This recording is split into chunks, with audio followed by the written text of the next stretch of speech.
That's a very scary situation when you are on one side of the door and your mind is racing, because on the other side of that door, it could be no one. It could be 4 guys with 4 AK-47s. That door you're about to open could be booby-trapped. So once you open it, boom, your legs are gone. So there's 1,000 things you think about when you're the first guy, second guy, third guy, getting ready to go in a room and flood it. And that's why I talk about the warrior mentality. And that's why so many people are lost when I start talking. You have the right. You're lucky that you don't have to think like warriors think. You're very privileged. I chose this world to be a warrior. And I would choose it again if I came back to this world. But the mentality of a warrior is very different than normal mentality. You must be that person on that door, get ready to open it, thinking to yourself, if I die, so be it. The only way you can go in that door is knowing there's a great chance you're going to die. It's like being a SEAL. You train with live ammo. You jump out of an airplane. Everything you do, you could die. So to be a warrior, why people don't understand me, I'm glad you don't understand me. Merry Christmas. Good on you. Because being a warrior takes a whole different mindset.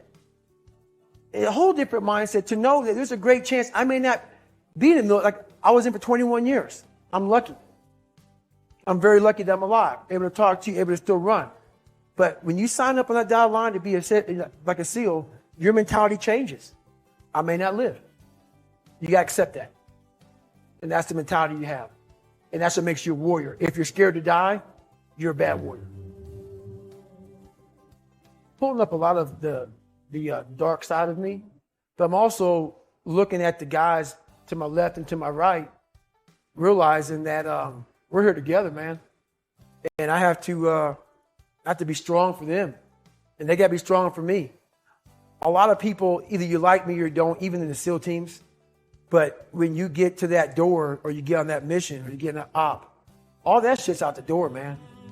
You know, you do it honestly. I mean, people say all the time in these movies and shit, you really out there fighting for that guy beside you. And you can't be a coward.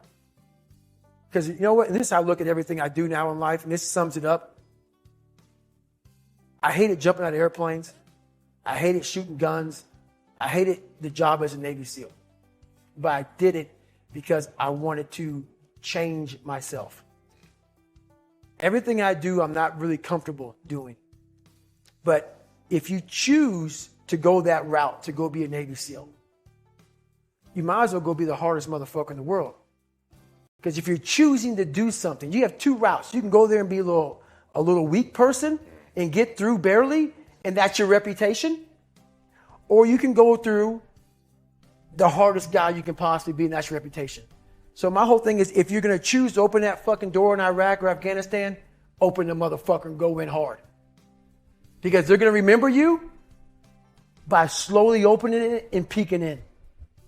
So if you're going to open it, and you made the mind to open it, don't crack it open. Open the fucking door, go in. And that's with life. If you're choosing to do something, attack it. Because they're going to remember you as not attacking it. So I want to be remembered. You can hate me, but there's one thing you can't say about me. I didn't attack it. So that's the mentality you have. If you're going to do something, you might as well attack it. Because you can do it anyway. Right. It still works for me in life as far as attacking things, because no matter what I want to, no matter what avenue I choose, I want to be the very best. And the very best may not be I'm number one. The very best is, did I leave everything inside of me out there? So attacking is not like, oh, I want to win this or win that or be the best. The best is I'm running against myself in everything I do. And that's what I attack. I attack myself. I'm always questioning myself. I'm always holding myself accountable.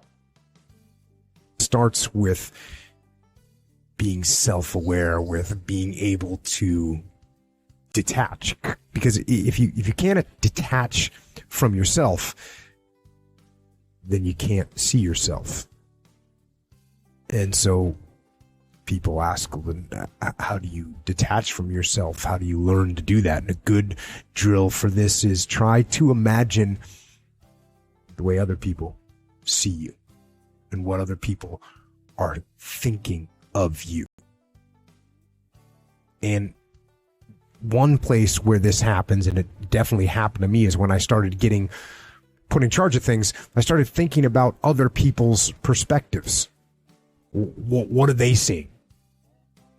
If you're in charge, then what do your subordinates see you do? What do your subordinates hear you say? What kind of representation are they receiving? And if you work for someone else, it's the same questions. What does the boss see me do? What does the boss hear me say? What kind of representation am I making of myself to my boss? And then you start thinking about, what do your friends and family think? What do they see? What do they hear? And so the question becomes, how well do you represent yourself? What shortfalls do you have? Now, when you first start looking, it's like you're looking at an overgrown lawn.